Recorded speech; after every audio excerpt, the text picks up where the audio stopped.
Bueno. Voy al baño.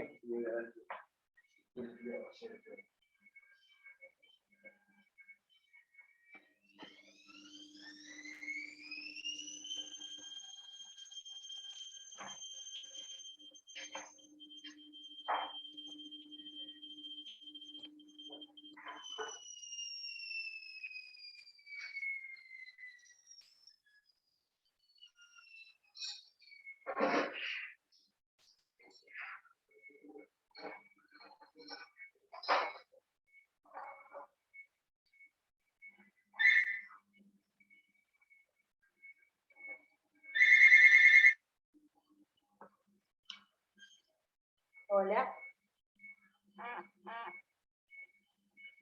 ¿Qué tal? ¿Cómo anda? Bien, por suerte muy bien.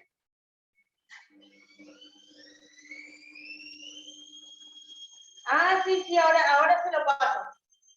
Claro. No, gracias a vos.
Hola, buenas tardes. ¿Se escucha correctamente? Buenas tardes. Hola, profe, sí, se escucha bien. Bueno, bárbaro, muchas gracias. Bueno, antes de empezar con la clase que correspondía al día de hoy, retomo unas cositas que quedaron por las consultas que vi en el campus, que creo que por ahí quedaron medio pendientes o no quedaron muy claras respecto de la parte eléctrica.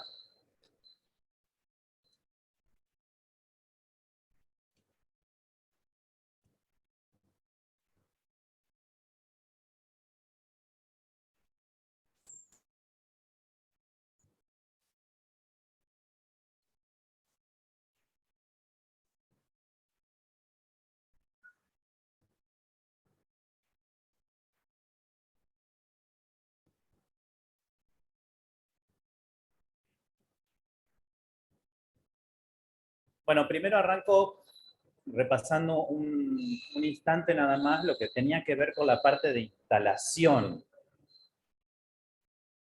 Como para que entiendan un poquito qué es lo que tenemos en el toma corriente. Así como en equipamiento y suministros 1 se habla de qué es lo que hay en la boca o en el acople, en el puesto de trabajo del panel. En la parte de instalación eléctrica lo que nos va a interesar es qué es lo que tenemos en ese toma eléctrico donde yo voy a enchufar el equipo electromédico. Nosotros en nuestro país vamos a tener, ya dijimos, los tomas o los enchufes con la norma IRA, que son 2 patas laterales inclinadas y una inferior vertical. Esas 2 patas laterales, una de ellas va a ser el vivo y el otro va a ser el neutro. El vivo puede ser cualquiera de las 3 fases que se mencionan en este gráfico. No sé si lo vieron, que hay en donde están los hombrecitos estos con las caritas contentas o tristes. Bueno, nos muestra que el cableado que viene, por ejemplo, hasta la vereda o hasta un edificio, en general va a venir 3 fases RST, son 3 fases, y un neutro, que es el que está marcado con la O. Eso es lo que va a proveer la empresa de energía eléctrica. En cambio, en la casa, en el edificio, en el hospital, tiene que estar instalado previamente la tierra, que es el cablecito que está en la parte inferior. Vieron que a veces cuando se corta la energía eléctrica, supongo la gran mayoría por ahí debe vivir tal vez en un edificio, y muchas veces pasa que, por ejemplo, los departamentos A se les corta la luz, pero en cambio el B, estando en el mismo piso, mantienen la energía eléctrica. Esto es porque en cada departamento ingresaron a la instalación con una sola de estas fases. Entonces, puede ocurrir que se haya cortado una de las fases, pero las otras estén funcionando. Por eso las casas, los departamentos o los edificios que estén conectados a una de esas fases van a seguir teniendo energía, mientras otros que están conectados a la fase que falla van a tener un problema o no van a tener energía eléctrica. El toma que ustedes ven en sus casas tiene 3 patas, pero no lo confundan pensando que eso es trifásico. No, porque solamente está llegando una fase en una de esas patas laterales. La otra pata lateral es el neutro y la tercera es la tierra. Esto visto desde el punto de vista de la instalación eléctrica. Y lo que más o menos explica este gráfico es que si yo mido con un voltímetro o con un tester el voltaje que existe entre las patas del vivo, que no sé cuál de las 3 fases va a ser, no me importa, y el neutro, voy a tener 220 voltios. Si se mide entre el vivo, cualquiera sea RS o T, y la Tierra, voy a medir 220 voltios. Y lo correcto sería que si yo mido entre el neutro y la Tierra, esa corriente sea mínima o inexistente prácticamente. Esto es desde el punto de vista de la instalación. Cuando hablamos de puesta a tierra nos referimos a un cable que está en la instalación del edificio, de la casa, del departamento, del quirófano. Es un cable que está saliendo de la tercera patita del toma corriente que está en la pared y va a recorrer toda la instalación eléctrica hasta que llega a la jabalina que va a la tierra. En el otro apunte de la parte eléctrica se menciona lo que tiene que ver con la seguridad de los equipos propiamente dichos. No de la instalación eléctrica, sino que estamos hablando de los equipos electromédicos. Y justamente la pregunta que hacían en el campus tenía que ver con los equipos clase 1, 2, 3. Vamos a aclarar ese puntito. Porque ahí se menciona varias veces también la tierra o tierra de protección, pero estamos hablando de algo que está en el aparato, ya no de la tierra que mencionaba recién, que está en la instalación del aparato del edificio o de la casa o del hospital. La tierra o el cable a tierra de la instalación llega hasta el toma corriente. Cuando hablamos de un equipo de clase 1,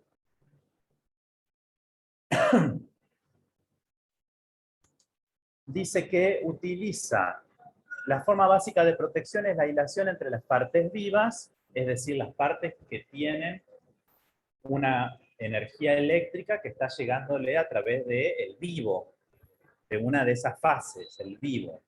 Es decir, hay corriente eléctrica en ese punto, en ese cable. Y las partes conductoras, como pueden ser la envoltura metálica.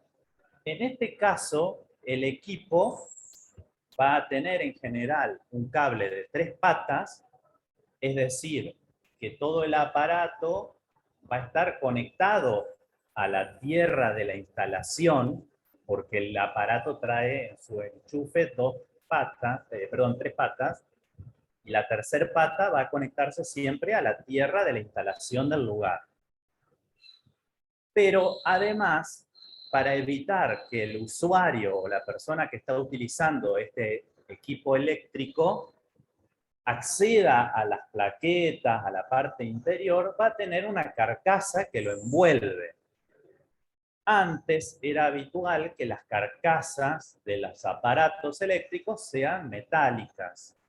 Entonces, en ese caso, lo que se hacía era conectar la carcasa o la chapa metálica del aparato, soldarle un cablecito a esa parte metálica y conectarla también a la tercera patita del cable de puesta a tierra, para en caso de que fallara algo y la persona tocara la superficie del aparato, la corriente, en vez de elegir circular por el brazo de la persona, elija y prefiera circular a través del cable de tierra que le va a ofrecer menor resistencia.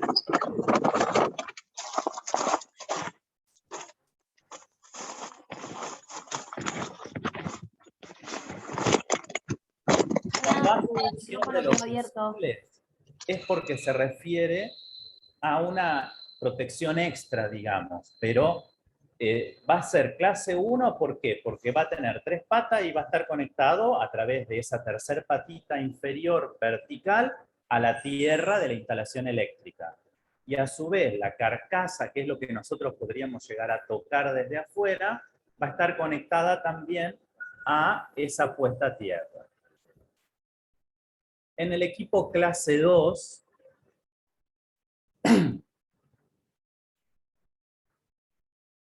y perdón, para recordar y memorizar esto, fíjense que el simbolito del equipo clase 1 justamente es una puesta a tierra encerrada en un círculo. En cambio, el equipo clase 2 dice que tiene aislación doble o reforzada. Por eso el símbolo del clase 2 es un cuadrado que contiene a otro cuadrado más pequeño, indicando que es doble la aislación.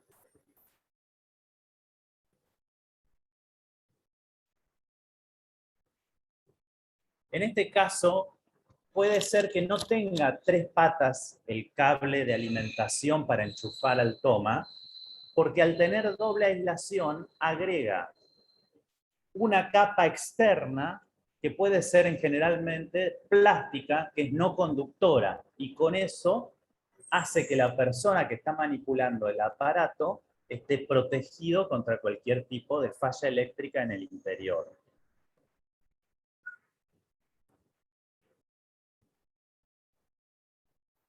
Bueno, y el clase 3 directamente es aquel que tiene algún tipo de batería que se puede cargar o utiliza corrientes continuas como pueden ser pilas o alguna otra forma. O tengan una batería que se recarga.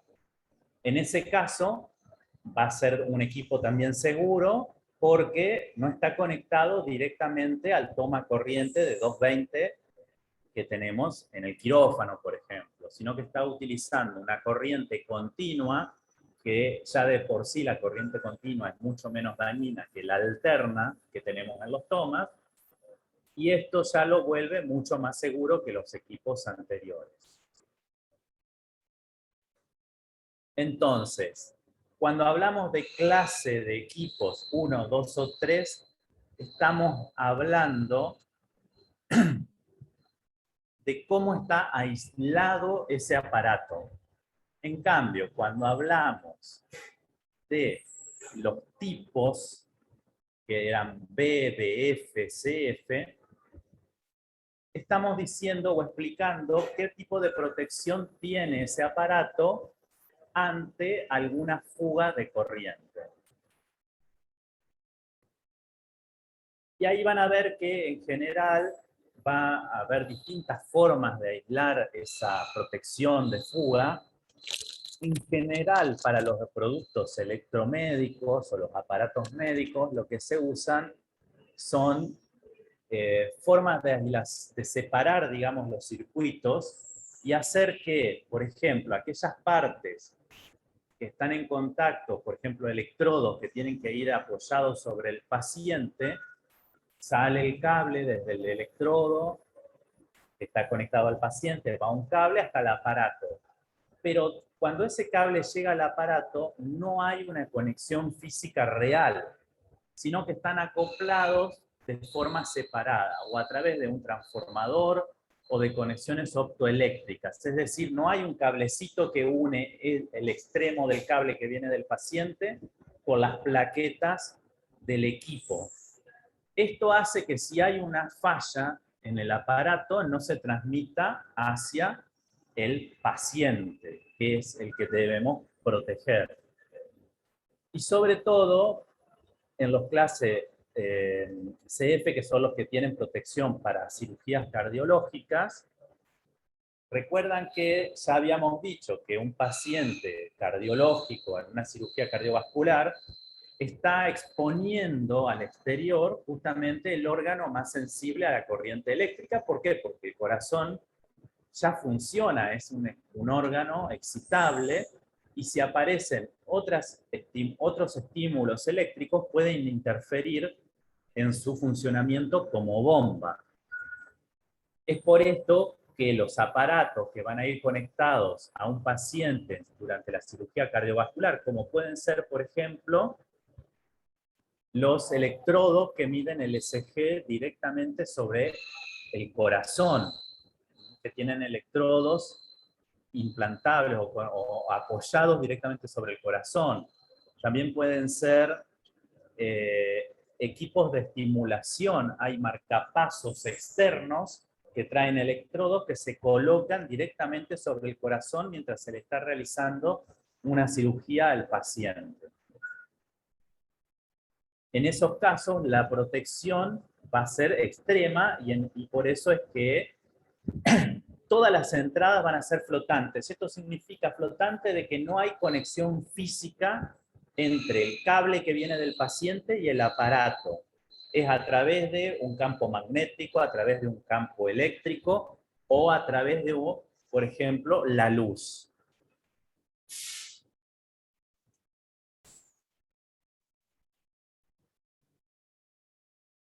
Imagínense que, por ejemplo, un caso, para que vean cómo, o sea, uno no se lo imagina tal vez, pero hoy ya existe en lo cotidiano. Por ejemplo, celulares que se cargan sin conexión, se apoyan sobre un dispositivo que le va a transmitir la energía a través de un campo, por ejemplo, electromagnético o magnético directamente, sin que haya necesidad de un contacto físico con un cable para poder cargar el celular.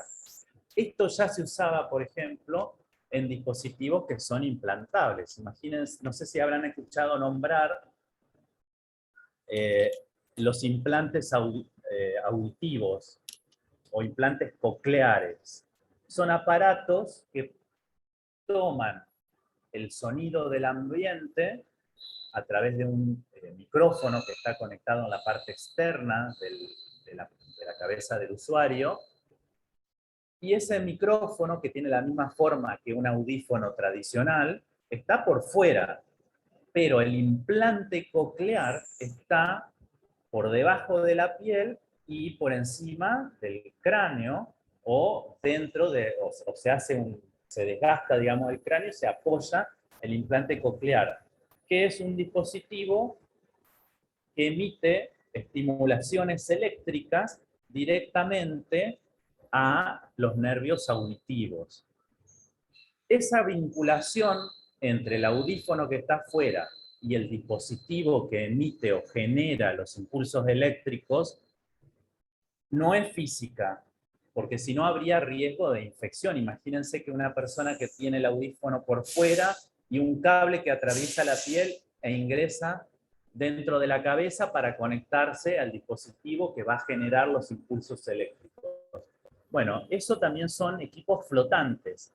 El micrófono o el audífono que está por fuera no tiene ningún tipo de conexión física a través de un cable, sino que es más bien magnética, y esa conexión va a permitir que el micrófono que está afuera envíe la señal al interior del dispositivo.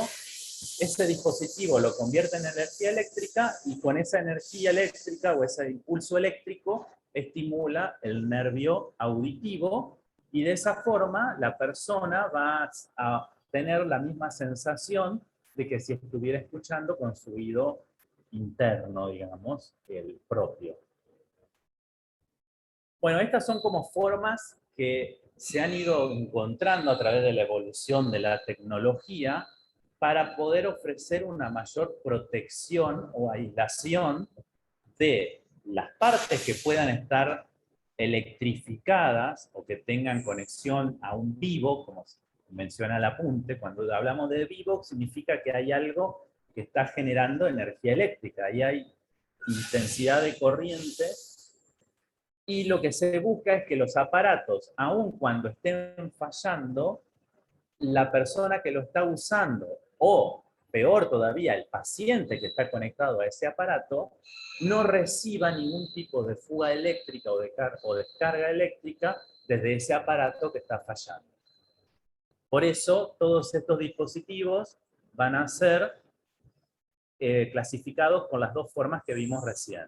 Por un lado, vamos a hablar de la clase 1, 2 o 3, y por otro lado, del tipo B, BF o CF. Todo esto, lo que mencionábamos recién, es para proteger, por ejemplo, los CF, están las entradas flotantes para impedir que una falla eléctrica envíe esa falla a través de los cables hacia el paciente. En algunos casos puede ocurrir que la descarga venga desde el paciente. Por ejemplo, cuando hacemos una cardiodesfibrilación del paciente, esa descarga de energía podría transmitirse al aparato. En ese caso, lo que se hace es agregar una protección más, que está indicada con esas paletitas a los costados en el dibujo que indica la clase y el tipo, diciendo de que ese aparato es seguro ante la desfibrilación. Significa que no solamente está aislado desde el aparato hacia el paciente, sino que desde el paciente hacia el equipo nunca va a ir la corriente al revés, digamos. O hay un filtro que hace que pequeñas cantidades de corriente, supongamos que estamos hablando de un electrodo que mide el ECG, o el electrocardiograma del paciente. En ese caso, sí me va a interesar recibir el estímulo eléctrico desde el paciente, pero sabemos que esos valores son de milivoltios. Entonces, cualquier valor de corriente o voltaje superior a los milivoltios va a ser bloqueado o filtrado y se impide el ingreso hacia el aparato. No sé si con esto queda explicada la consulta que me habían hecho a través del campus y si es que queda un poquito más claro esto de las clases y los tipos, que son importantes porque van a estar indicados siempre en la parte trasera de todos los aparatos electromédicos.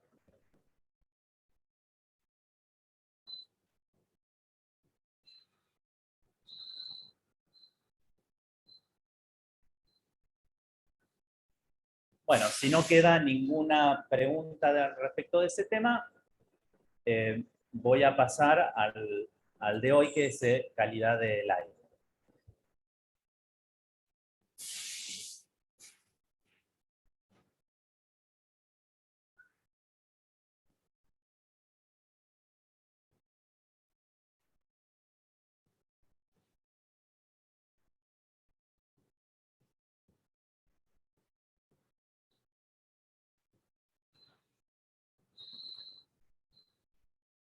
¿Están pudiendo ver el PowerPoint de calidad del aire? Sí, profe, se ve bien. Bueno, Sí, se ve. Bueno, en el apunte del libro que está subido al campus, se menciona un dato interesante, que de toda, se hizo un análisis o un estudio de muestras de aire recogidas en distintos lugares y se las clasificó y se las separó por los tamaños, por el peso y por el porcentaje que ocupaban, digamos, de esa muestra. Y fíjense que lo más interesante que se encontró es que las que tienen como se indica, digamos, en este gráfico, perdón, Profesor, sí, ¿cómo le va? Eso no está en el campus, al menos nosotros no lo vemos. Tenemos hasta la unidad 5, que es lo de riesgo químico. Claro, que sería la clase anterior a esta, la clase 9. La clase 10 no está subida.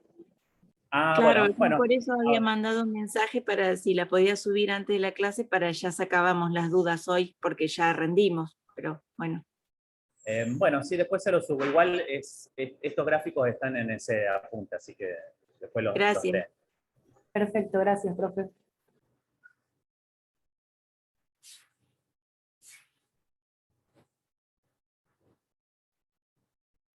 Bueno, estaba diciendo que en este gráfico, fíjense que están separadas en la primera columna por el tamaño, en micrones, por ejemplo. Las partículas que están entre los 10 y los 30 micrones, es decir, las más grandes que se encontraron en esta muestra, se encontraron en poca cantidad, es decir, 1000 unidades. Y representaban el 28% en peso. Es decir, que en una muestra de aire, las partículas que tienen mayor tamaño se encuentran en poca cantidad. En cambio, si nos vamos al otro extremo de este gráfico, en donde están las partículas de 0 a medio micrón de tamaño, que son las más chiquititas, fíjense que la cantidad contada en esa muestra eran 18.280.000 unidades. Es decir que las partículas más pequeñas son las que mayor cantidad representan dentro de cualquier muestra del aire. Es por esto que en general todos los filtros van a tratar de filtrar justamente las partículas más chicas, que son las más difíciles de filtrar. Una partícula grande en general puede llegar a ser retenida, por ejemplo, por un filtro de tela, por un filtro de papel de una sola capa, dependiendo del tamaño, digamos, de de la red que forma ese filtro, o del mallado que forma ese filtro, las partículas van a ser retenidas. Cuanto más grande es más fácil de retener. Pero estamos reteniendo muy poca cantidad del total de partículas que forman el aire. Significa que si no logramos filtrar las más pequeñas, vamos a tener un problema importante, sobre todo en los lugares o en los ambientes o espacios en donde nos interesa principalmente tener el aire con una buena calidad de limpieza, con un buen nivel de limpieza.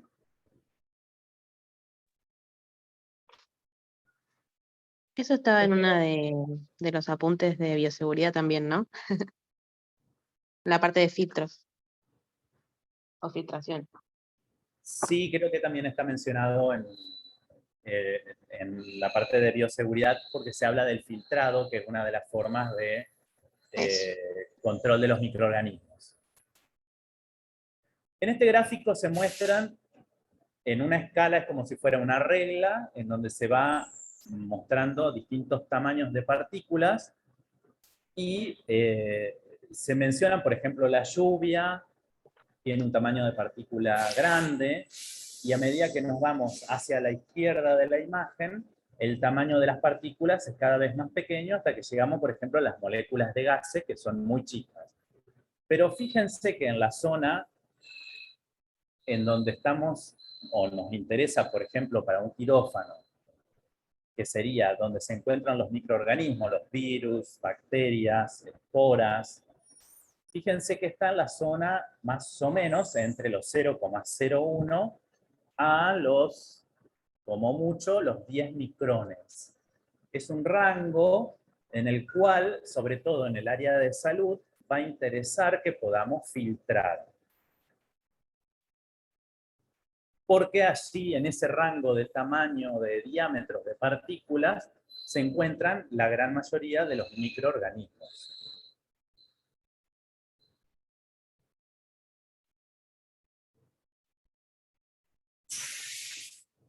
Bueno, acá es lo mismo que mostrábamos hace un ratito, mostrado a través de una curva. Simplemente el significado de esto es que cuanto más pequeñas hay mayor cantidad y van a representar un porcentaje mucho menor en peso. Las partículas más grandes van a representar pocas unidades en cantidad, pero van a representar un porcentaje en peso bastante importante.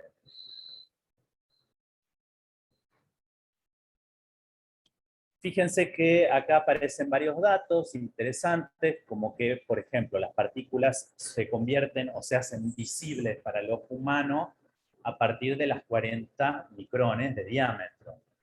Y por el efecto Tyndall, que sería esto, el poder ver a través de la refracción de la luz, o a contraluz, digamos, se pueden visualizar partículas aún más pequeñas de hasta 10 micrones. Fíjense que, por ejemplo, los microorganismos, para viajar o movilizarse, van a utilizar en general las partículas de tamaño de alrededor de 5 micrones. Y cuando son muy chiquititas, por ejemplo, menores a 0,1 micrones, esas partículas se van a mantener flotando o en suspensión en ese ambiente.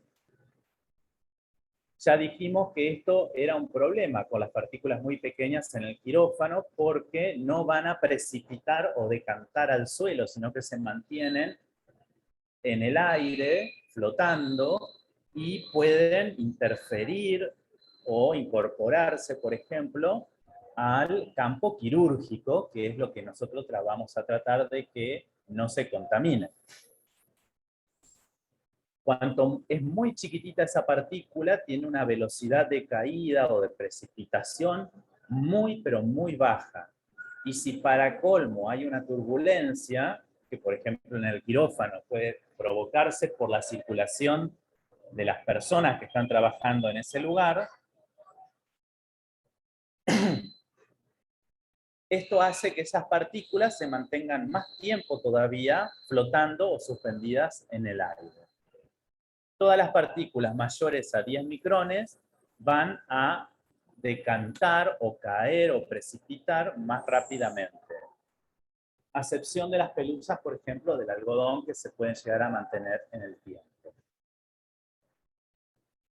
Esto era el efecto Tyndall que mencionábamos, que nos permite el poder visualizar partículas de alrededor de 10 micrones de diámetro. Por todo esto que mencionábamos sobre el tamaño de las partículas y la importancia que tiene que no se mantengan suspendidas en el ambiente, es que se le empezó a dar, sobre todo en las áreas de salud o en las industrias en donde se requiere una calidad de aire muy importante o muy elevada, se le ha dado mucha importancia al diseño y construcción de los sistemas de aire acondicionado o de acondicionamiento del ambiente. Es decir, no estamos hablando de un split o de un equipo de aire acondicionado de ventana, esos que se hacía un hueco antes en la pared para poner el aparato rectangular, sino que son sistemas mucho más complejos, en donde en general la parte que va a generar la temperatura o el acondicionamiento de la temperatura, sea frío o calor, se va a encontrar en una sala de máquinas totalmente alejada del lugar en donde yo estoy percibiendo la sensación de temperatura, y hasta ese lugar va a llegar a través de ductos o cañerías de ventilación el aire acondicionado. En todo ese recorrido es factible que ese aire se vaya contaminando, y por eso es importante que se maneje muy bien el tema de tratar de filtrar el aire y de mantenerlo lo más limpio posible hasta que llega al local o al ambiente en el que se va a utilizar ese aire acondicionado. Por ejemplo, el quirófano.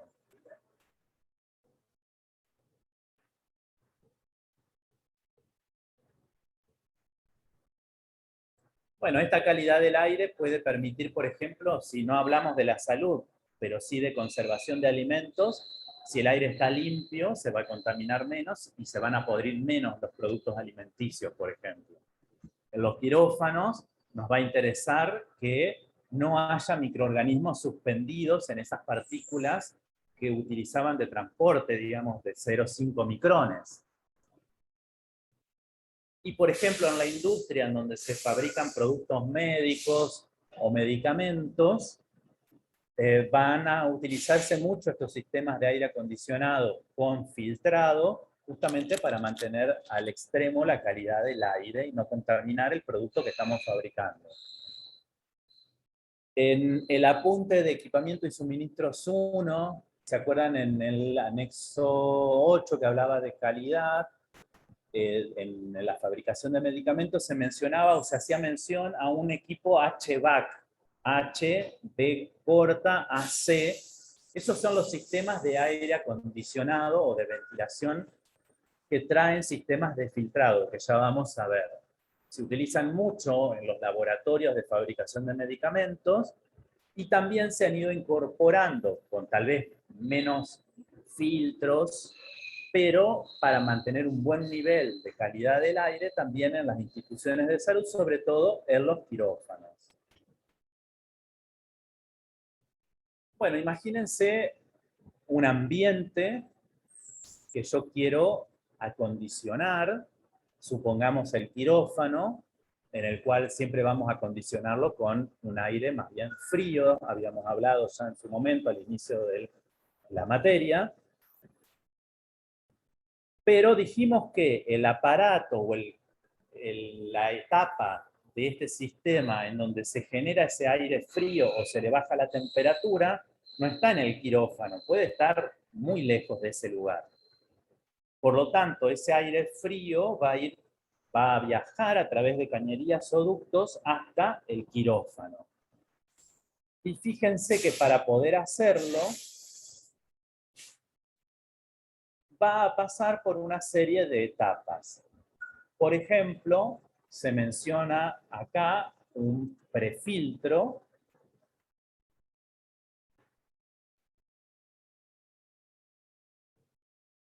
Fíjense acá.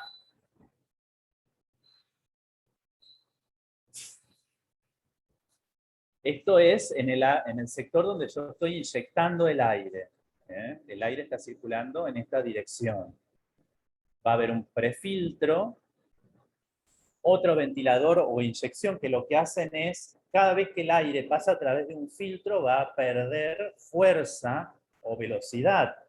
Entonces se incorpora algún tipo de ventilador que lo va a ayudar a seguir su camino a través del ducto. Va a haber otro filtro más, que acá se llama filtro 1. Va a haber, por ejemplo, una etapa más para agregarle frío, una serpentina de frío, o si fuera otro tipo de ambiente que no sea el quirófano y necesito calefaccionarlo, puede ser una serpentina o intercambiador de calor para generarle calor al aire. Y fíjense que a lo último aparece un filtro final, que es el que más nos va a interesar. Este ventilador de inyección puede estar o no estar, y finalmente hay un ducto de entrada al ambiente. Fíjense que acá se muestra algo que ya habíamos hablado en las primeras clases, que el aire se inyecta por la parte superior, es decir, desde el techo, y se va a extraer por la parte inferior. Fíjense que a la parte inferior, más cerca del piso, están conectados las bocas de extracción del aire. Entonces va a haber una infiltración o entrada de aire a través de ese ducto de entrada que va a venir previamente preparado en temperatura. Puede ser fría o caliente esa temperatura del aire. Pero sí o sí es importante que haya pasado por etapas de filtrado. Dijimos, un prefiltro que va a tener orificios más grandes, y ese prefiltro lo que va a hacer en general es retener las partículas de mayor tamaño. El filtro número 1 va a retener partículas de un tamaño menor. Y el filtro final va a ser el que va a retener todas las partículas que estén alrededor de los 0,3 micrones, y ese va a ser el filtro EPA que vamos a ver en un momento. HEPA, filtro EPA. Es un filtro de alta eficiencia y es la etapa final antes de que ingrese el aire al quirófano.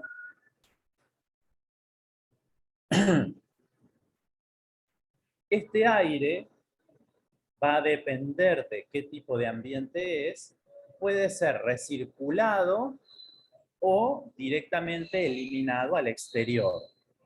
Si se acuerdan, en bioseguridad, por ejemplo, en los laboratorios clase 4, el aire que se extrae no se puede liberar al exterior alegremente, sino que hay que volver a filtrarlo y recién ahí se va a ventear hacia el exterior. Siempre el aire que se inyecta entonces en un laboratorio clase 4 va a ser filtrado para entrar y también se va a filtrar al ser extraído antes de liberarlo al ambiente, al espacio exterior. En los quirófanos, en general, para generar un menos gasto en el funcionamiento de los ventiladores y motores que van a inyectar el aire, se hace una recirculación en general, por ejemplo, 70-30. Es decir, el 30% se vuelve a meter en la circulación y siempre hay un 70% de aire nuevo inyectado. Puede variar esa proporción, ser 60-40, pero en general no es el 100% aire nuevo, sino que hay un porcentaje que se tiró y otro porcentaje que se va a volver a inyectar. Obviamente se vuelve a enfriar, se va a volver a pasar por los 3 filtros y recién ahí se vuelve a inyectar en el ambiente.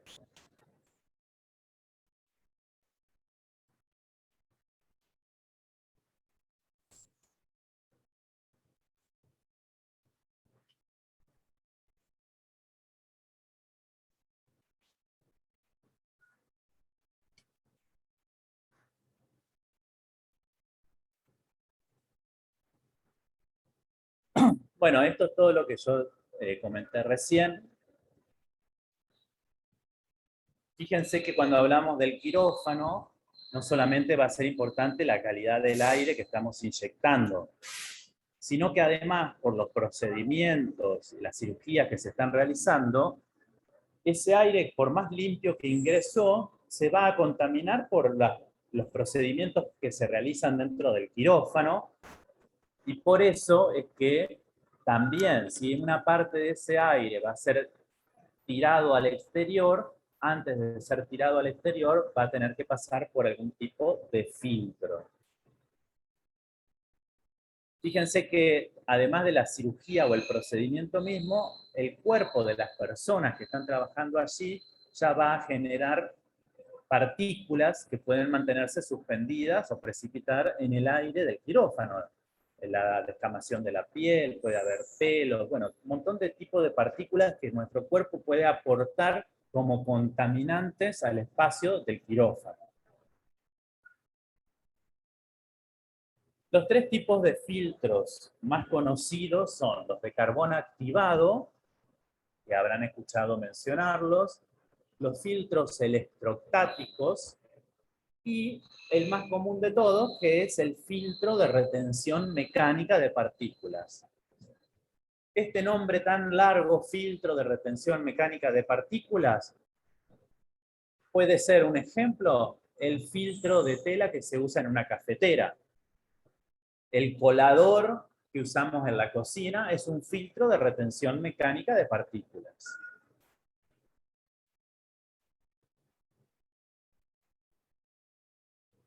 En los filtros de carbón activado, bueno, va a haber justamente un polvillo de partículas de carbón que lo que van a hacer es retener por absorción las partículas que están contaminando el flujo del aire que pasa a través de ellas. Este tipo de filtros en el área hospitalaria para un quirófano no se usa, pero sí, por ejemplo, en el área en las instituciones de salud lo pueden encontrar en los servicios de hemodiálisis, en donde se utiliza el filtro de carbón activado como una de las etapas, una de las tantas etapas de limpieza o purificación del agua que se va a utilizar en los procesos de hemodiálisis. Los filtros electrostáticos son filtros, digamos, o superficies que van a estar conectadas a una generación de voltaje. Es decir, pensemos dos electrodos y entre esos dos electrodos va a pasar el flujo o el fluido que yo quiero limpiar. Puede ser el aire o alguna otra sustancia, cualquier tipo de fluido. Generalmente se va a usar para el aire y al generarse un campo electrostático, digamos, entre esos dos electrodos o esas dos planchas, va a atraer las partículas que son positivas hacia uno de estas placas y las negativas hacia la otra.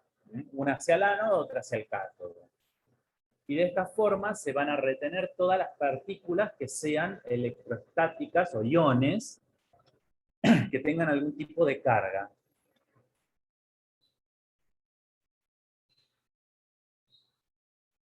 Y finalmente, el filtro de retención mecánica de partículas, que no dijimos que si nos queremos imaginar algo muy sofisticado, estamos cerrados, es simplemente un material filtrante, que puede ser una malla, una red, una tela, un papel, que en sus fibras o en su conformación va a dejar pequeños espacios a través de los cuales va a circular el líquido, el fluido, que puede ser aire, líquido o cualquier otra sustancia, y las partículas más grandes van a quedar retenidas en ese entramado. Por un lado, las partículas van a ser retenidas. Si su diámetro es mayor que la luz o el espacio que se forma entre las fibras, ya por por física, digamos, una partícula muy grande no va a poder pasar a través de un orificio que es muy pequeño. En otros casos, hay partículas que puede ser que sean más pequeñas que ese orificio, pero que al entrar en contacto con la fibra que forma alrededor de ese orificio, queda retenida por contacto físico nada más.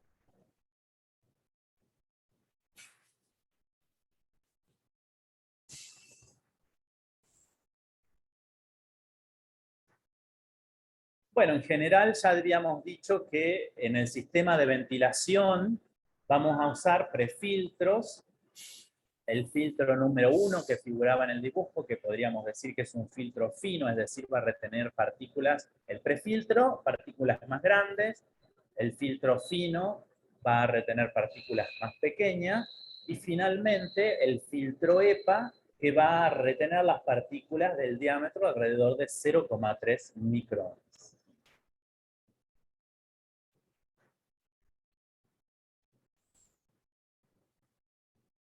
Bueno, la primera forma en la que un filtro de retención mecánica de partículas puede filtrar es a través de lo que se llama el efecto tamiz, que es lo que mencionaba recién. Acá vemos el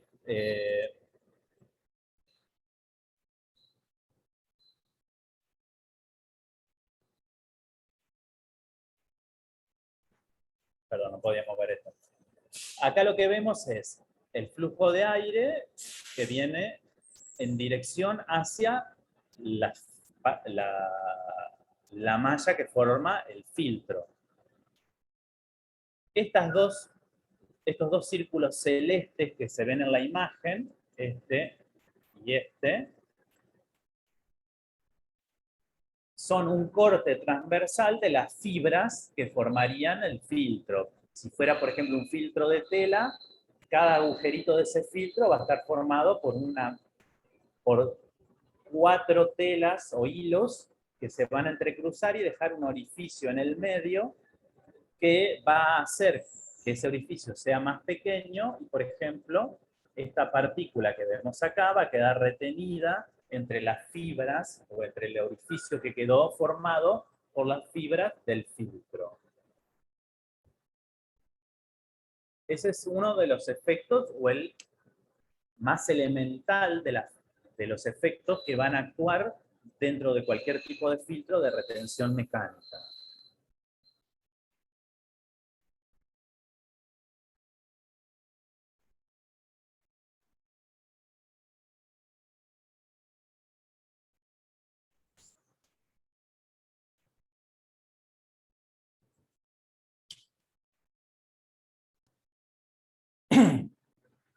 En general, esas partículas van a seguir el recorrido de la vena de fluido y van a quedar retenidos en esa fibra que dijimos, por efecto tamiz. Otra forma en la que puede ser retenida las partículas dentro de este mismo filtro de mecánico, digamos, que dijimos, que podía ser un filtro de tela, por ejemplo. Cuando las partículas son muy livianas, siguen las líneas de flujo del aire alrededor de la fibra del filtro. Es decir, se van a mover y pueden llegar a esquivar esa fibra.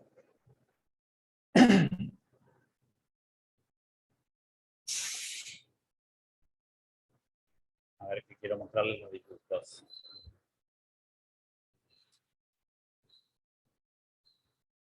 Fíjense, acá tenemos la retención de partículas por inercia. Cuando una partícula es liviana, va a seguir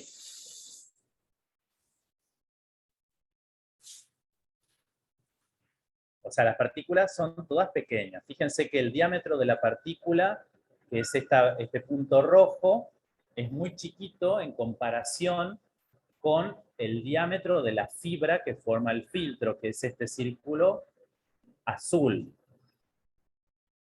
Cuando esa partícula tiene, si bien es muy pequeña, pero tiene una cierta cantidad de masa o de peso, por inercia, el aire va a seguir un recorrido hacia la fibra del filtro, pero puede desviarse el aire.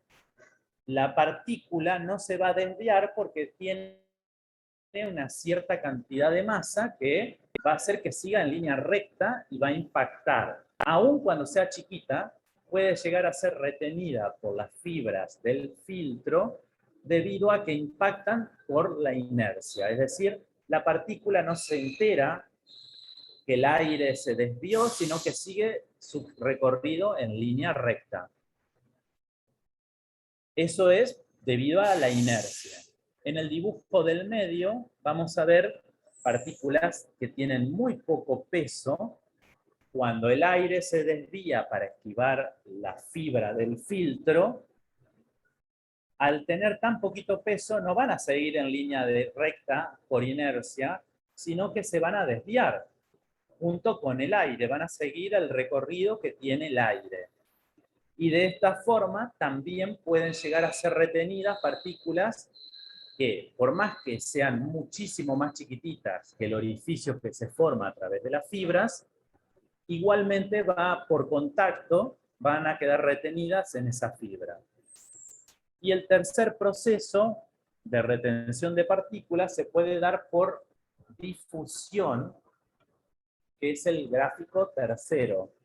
Cuando la partícula es muy pequeña, por ejemplo, la partícula de un gas, los gases se dicen que tienen una forma de movimiento browniano, es decir, aleatorio, errático, se mueven para todos lados porque son tan chiquititas que se van rechazando entre sí, sobre todo si tienen algún tipo de carga, y se van moviendo libremente, aun cuando el aire, por ejemplo, siga una línea o un recorrido en determinada dirección.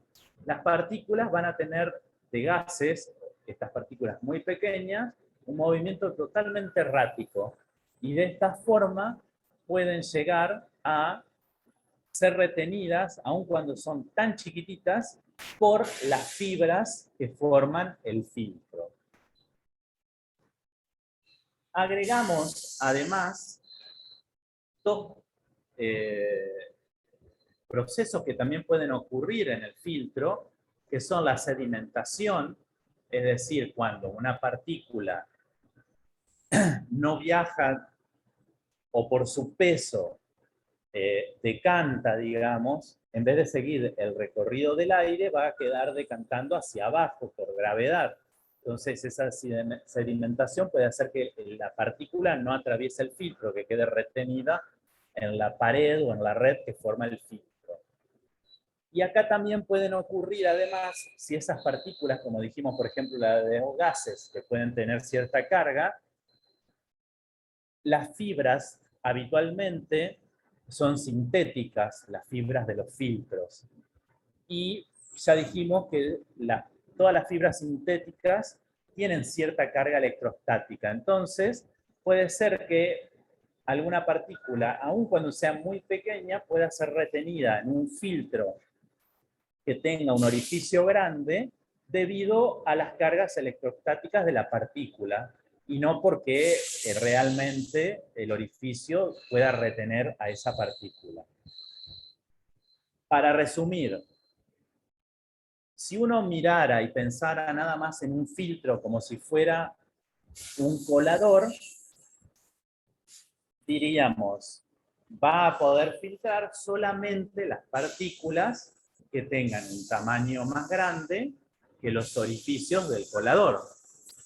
Pero fíjense que debido a que en estos filtros ocurren todos estos procesos de forma simultánea, no solamente el tamiz, o sea, la retención por el efecto colador, sino que hay retención de partículas por inercia, retención de partículas por intercepción, retención de partículas por difusión, por sedimentación y por efectos electrostáticos, es que ese colador se convierte en un filtro más eficiente aún, a pesar de que los orificios puedan ser grandes. Me refiero a grandes porque estamos hablando de que queremos retener, por ejemplo, microorganismos. Entonces, tal vez, si solamente actuara el efecto tamiz, los microorganismos nunca serían retenidos por un filtro de papel como es el filtro EPA. Pero debido a que en ese filtro interaccionan todos estos efectos, inercia, intercepción, etc., este filtro tiene una capacidad mayor o una eficiencia mucho mayor debido a que actúan en ese filtro todos estos efectos simultáneamente.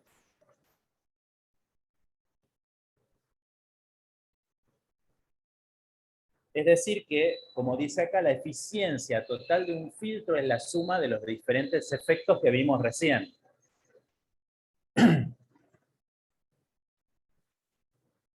Y si vemos en estas curvas, lo que nos va a mostrar, estas curvas las tienen en el apunte, es que, fíjense que la difusión total, acá está separada. Por punto la eficiencia total,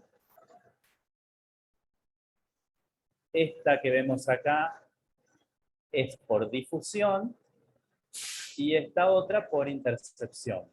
Pero la eficiencia total del filtro, fíjense que es la sumatoria de todos los efectos, y hace que en esta parte, que es el valle este de la curva, pueda retener partículas aún muy pequeñas. Fíjense que a pesar de que las partículas grandes van a ser retenidas con un 100% de eficiencia, es decir, todas las partículas grandes van a ser retenidas, visualicen acá que en este valle hay cercano a un 60% de retención de partículas que están entre 0,1 y 0,2 micrones. Y fíjense un detalle que para partículas muy chiquititas vuelve a aumentar la eficiencia. Es decir, que para los dos extremos, para partículas grandes o partículas muy pequeñas, los filtros de alta eficiencia van a ser excelentes. El problema va a estar en la zona alrededor de los 0,3 micrones, que es donde baja la eficiencia, donde está este valle en la eficiencia del filtro. Es por esto que todos los filtros se van a medir indicando el porcentaje de eficiencia que tienen alrededor de ese valor. Es decir, qué porcentaje de eficiencia van a tener para las partículas que rondan los 0,3 micrones.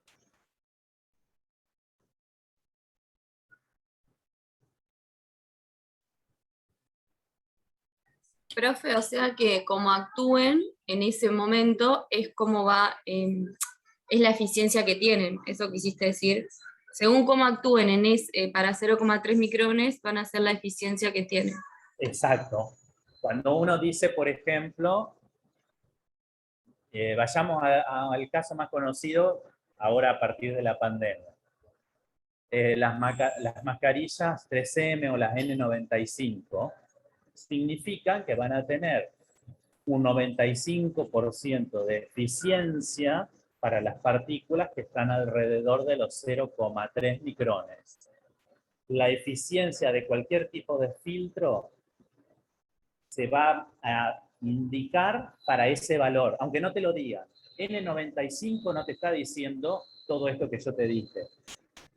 Te dice que tiene un 95% de eficiencia, pero ese dato no me diría nada. Lo que sí ya sabemos que por estándar se toma un determinado valor de partículas, que en general para el área de salud es 0,3, entre 0,3 y 0,5, y la eficiencia se va a dar para ese rango porque es el rango más difícil de filtrar. Para partículas más grandes o más chiquititas, los filtros habitualmente van a tener más porcentaje de eficiencia. Capaz que alcanzan el 97, 98 o hasta el 100%. Pero el problema está en el rango alrededor del 0,3. Por eso la eficiencia en general, el número que aparece acompañando un filtro, está medido en ese valor. Gracias, profesor.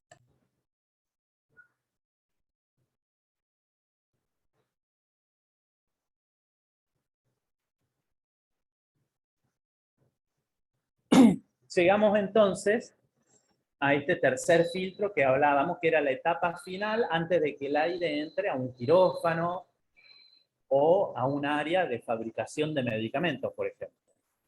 Entonces, estamos hablando del filtro EPA, que es un filtro de alta eficiencia para retener partículas. En general, esa eficiencia va a ser del 99,97% para el diámetro de partículas de 0,3 micrones. ¿Cómo está armado este filtro? Fíjense que es como un papel que se dobla en forma o se pliega como si fuera un acordeón y se pone dentro de un marco. Entonces, el flujo de aire, además de ser retenido por el papel mismo, va a pasar por varias etapas de ese papel, porque al estar plegado le da un mayor espesor a que si yo uso la hoja solita de forma perpendicular al aire. Al plegarse, el aire tiene que pasar por todos esos pliegues y tal vez pasa un par de veces a través del papel.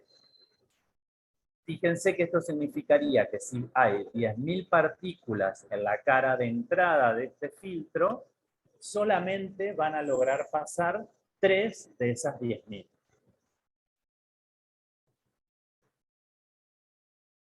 Este es el tipo de filtro que se va a utilizar, como dije recién, en los sistemas de ventilación para los quirófanos o salas o áreas limpias, por ejemplo, en la fabricación de medicamentos.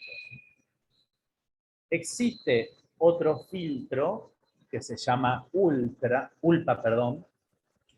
que es un filtro de ultra baja penetración, es decir, que va a tener una eficiencia mayor para partículas muy pequeñas. Este filtro es habitual que se utilice sobre todo en la industria de la electrónica, por ejemplo, en la fabricación de microchips, en la fabricación de las CPU para las los microprocesadores de las computadoras. Se hacen cada vez más pequeños esos componentes electrónicos que una partícula, por más chiquitita que se meta en el proceso de fabricación, puede afectar al funcionamiento del dispositivo. Entonces, para la fabricación de productos de electrónica de alta precisión, por ejemplo, para los productos de electrónica que se utilizan en equipo de armamentos o en algún tipo de productos médicos, por ejemplo, que requieran muchísima precisión, en esos lugares en donde se fabrican esos componentes electrónicos se va a utilizar el filtro ULPA. Pero, vuelvo a repetir, el que más, o el utilizado en todos los ambientes hospitalarios para los quirófanos o áreas limpias, va a ser el filtro EPA.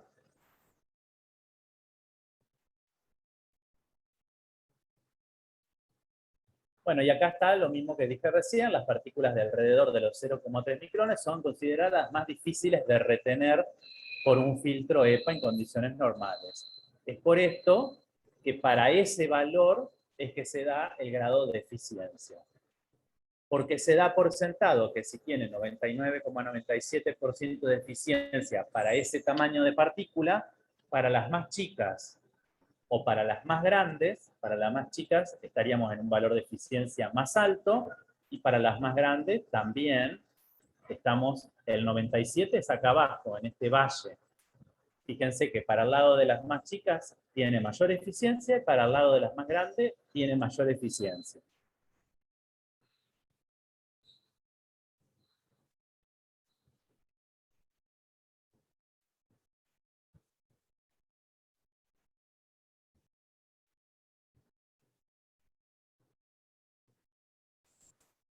Bueno, además de todo este sistema de filtración que hablábamos recién, en muchos quirófanos se agrega un segundo nivel de seguridad para mejorar la calidad, que es lo que se conoce con el flujo laminar, que no es otra cosa que lograr que en determinado sector del quirófano haya una corriente de aire que pasó a través del filtro EPA, que se va a desplazar a una velocidad muy lenta en sentido de arriba hacia abajo.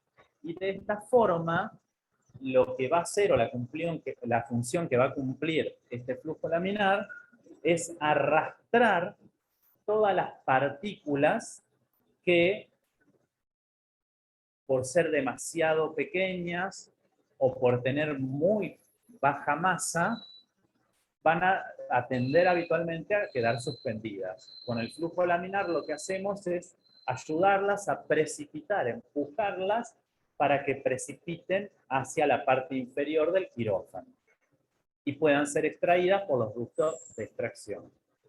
Acá se habla de flujo horizontal, vertical, de flujo laminar, horizontal o vertical. En los quirófanos se va a utilizar siempre vertical.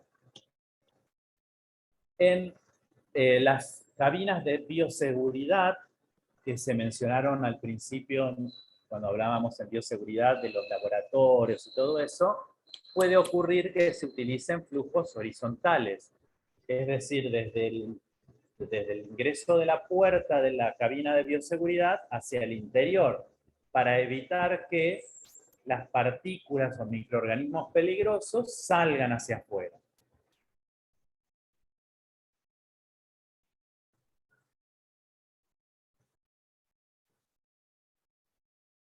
Acá vemos distintos tipos de cabinas de bioseguridad, algunas con flujo vertical, otras con flujo horizontal, como mencionábamos recién.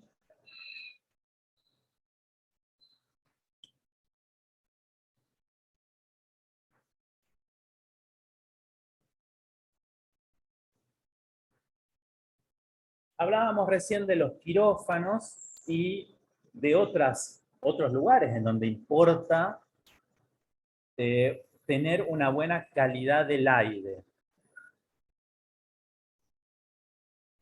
Es por esto que existe una norma internacional en la cual ya se clasifica a las áreas o locales según la calidad del aire que se van a necesitar.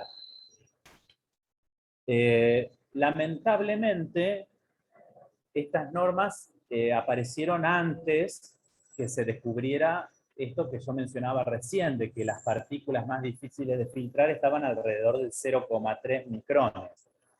Pero de todas formas, no importa, para poder clasificar estas áreas limpias, se utilizaron las partículas de 0,5 micrones, un poquitito más grandes. De todas formas, vuelvo a decir, es un rango de tamaño que está muy cercano al de los 0,3, por lo tanto, no hace tanto a la diferencia. ¿Cómo se clasificaron? Bueno, se dijo que una sala o área clase 100, por ejemplo, va a significar que tiene, solamente vamos a encontrar hasta 100 partículas suspendidas por cada pie cúbico de aire, o volumen en pie cúbico, que es FT, foot cúbico.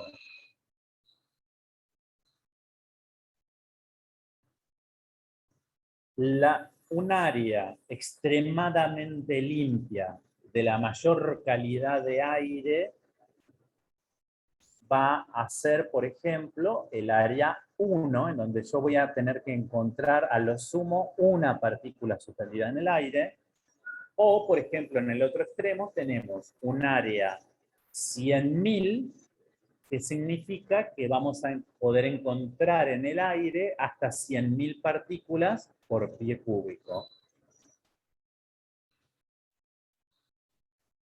Fíjense que acá en la primera columna dice clasificación nueva y clasificación antigua. Yo resalté y tomé la antigua porque es la que más habitualmente se menciona en todos lados. Ahora, por ejemplo, una clase 1, por esta clasificación nueva, se llama 1,5. No nos interesa. En general, casi ni se usa ese tipo de clasificación. En la mayoría de la bibliografía o cuando se habla de calidad del aire, se sigue utilizando la nomenclatura antigua, en donde clase y un número, por ejemplo, clase 10, va a significar que en ese aire, en el aire de esa sala, tengo que encontrar menos de 10 partículas por pie cúbico de volumen de aire.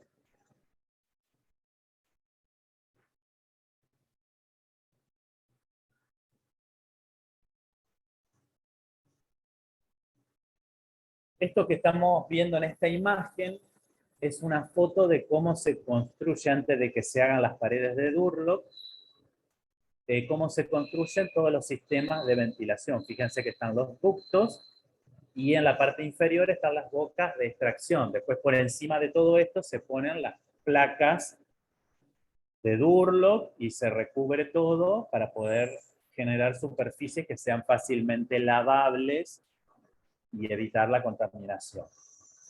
Y el aire siempre va a circular desde la parte superior, desde las bocas de inyección en el techo, hacia la parte inferior. Cuando yo me refiero, o sea, esto es lo que habitualmente se va a hacer en un quirófano en el cual se requiera una calidad de aire adecuada o medianamente buena.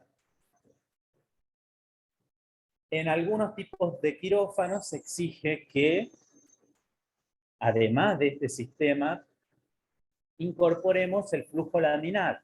Como el flujo laminar es algo bastante más caro que todo lo que vimos antes, lo que se hace habitualmente es colocar este flujo laminar solamente por encima del área donde va a estar el paciente, es decir, en el sector en donde va a estar acostado el paciente, para hacer que cualquier partícula haga el recorrido que indican las flechas con ese aire a muy baja velocidad, se va a empujar a todas las partículas suspendidas y se las va a llevar hacia el piso, para evitar que queden suspendidas a la altura del paciente, que es donde va a estar el campo quirúrgico.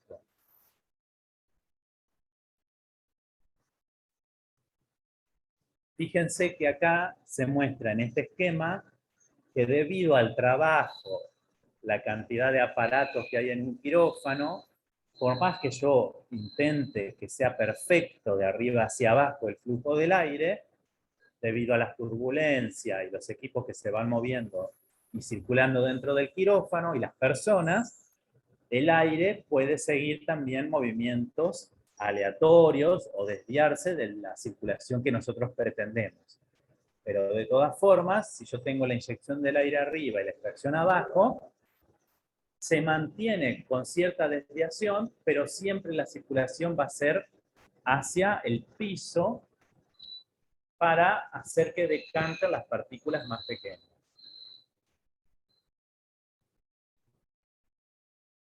Acá vemos un quirófano con un sistema de flujo laminar.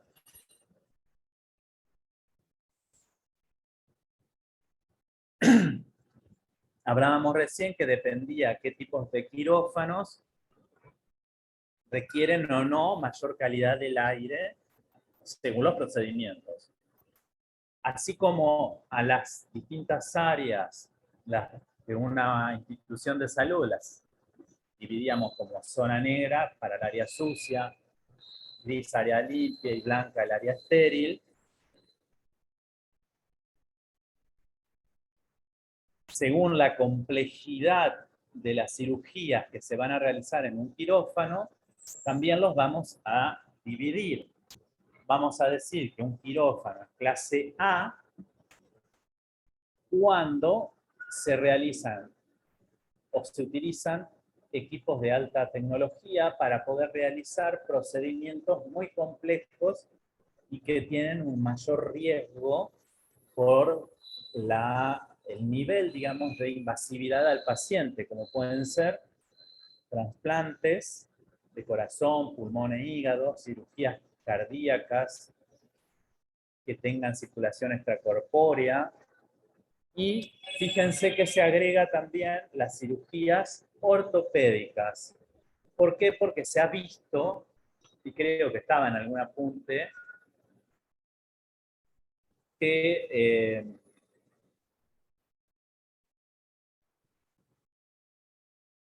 muchas cirugías en donde se impone o se colocan prótesis han fallado en el tiempo debido a infecciones, y esas infecciones en general han sido contraídas durante el procedimiento quirúrgico.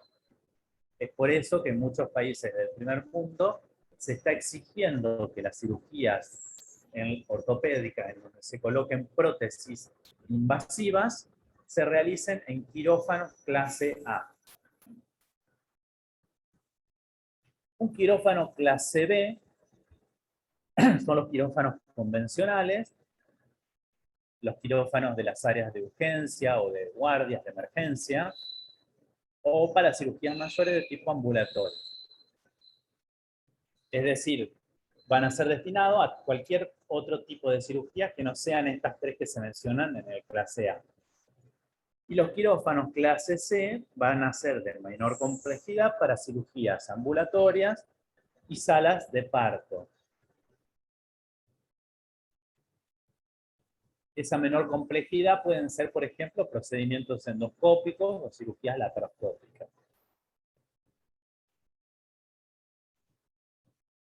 Bueno, cómo se relacionan estas clases A, B y C de los quirófanos con la clasificación de las áreas según la calidad del aire?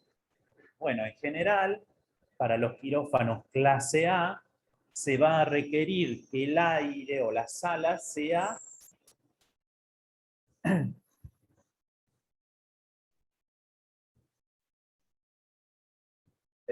clase 100 o clase 1000, entre clase 100 y clase 1000, es decir, que tengan entre 100 a 1000 partículas suspendidas en el aire por cada pie cúbico de volumen de aire en el quirófano. En los clase B van a ser salas de clase 10.000, es decir, van a tener hasta 10.000 partículas suspendidas en el aire por pie cúbico, y los clases C, que eran los de menor complejidad, van a tener un área o una sala con calidad del aire 100.000, es decir, hasta 100.000 partículas suspendidas en el aire en volumen por cada pie cúbico. Esta es la forma en que se relaciona la clasificación de las salas según la cantidad de partículas con la clasificación de los quirófanos en A, B y C según su complejidad en tipos de cirugías que se realizan dentro de los mismos. Bueno, y como corolario, a pesar de todo lo que acabo de decir recién, y que ya me pica la garganta de tanto hablar sobre la calidad del aire, todavía podemos llegar a encontrar algún tipo de quirófano que tenga este tipo de sistema de ventilación. Y en estas condiciones, esta es una foto real que encontré en un lugar, así que fíjense que a pesar de todo lo que hablamos de la calidad del aire, todavía falta mucho por hacer y concientizar sobre la importancia que tiene la cantidad de partículas que van a estar suspendidas dentro de un quirófano para la realización, para la importancia que tiene durante la realización del procedimiento y para evitar complicaciones postquirúrgicas debido a la infección de la herida o de las prótesis que se hayan utilizado y se hayan insertado en el cuerpo del paciente.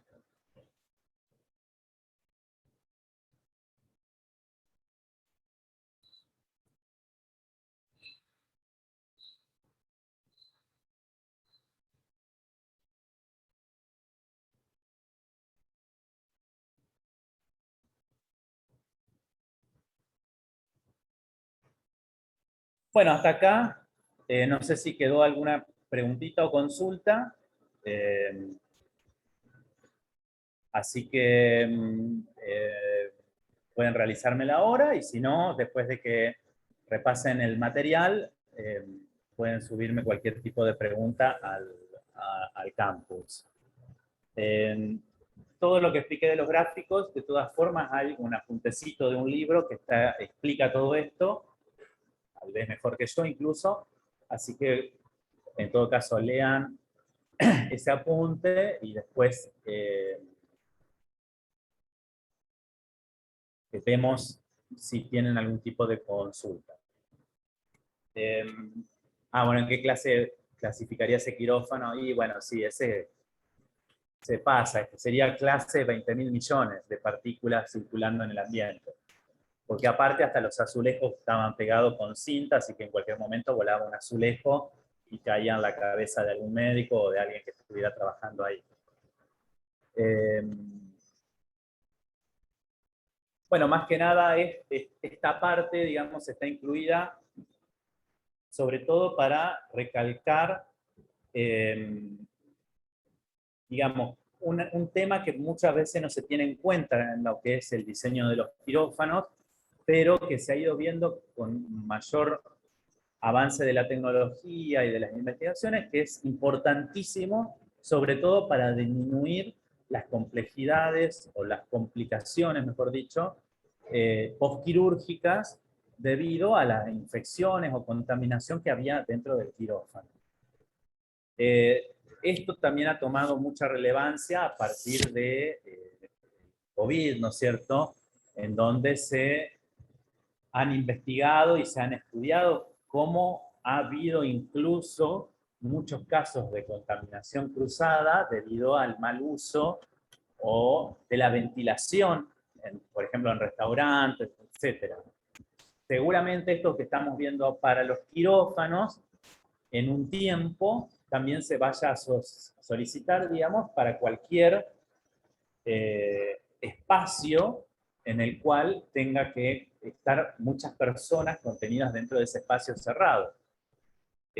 La mejor forma de evitar contaminaciones cruzadas, sobre todo con partículas que sean muy pequeñas y que se mantienen suspendidas en el aire, es haciendo que el aire siempre circule hacia abajo y la extracción sea cerca del piso.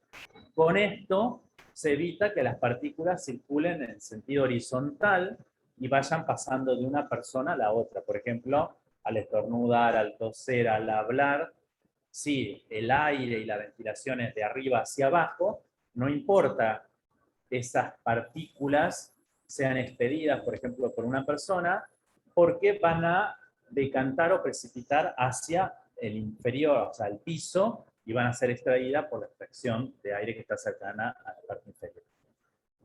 Bueno, sin más, los dejo acá y cualquier cosa me van a preguntar por el campus y ahora les subo el material, el PDF que es del libro y tiene algunas de las diapositivas que vimos.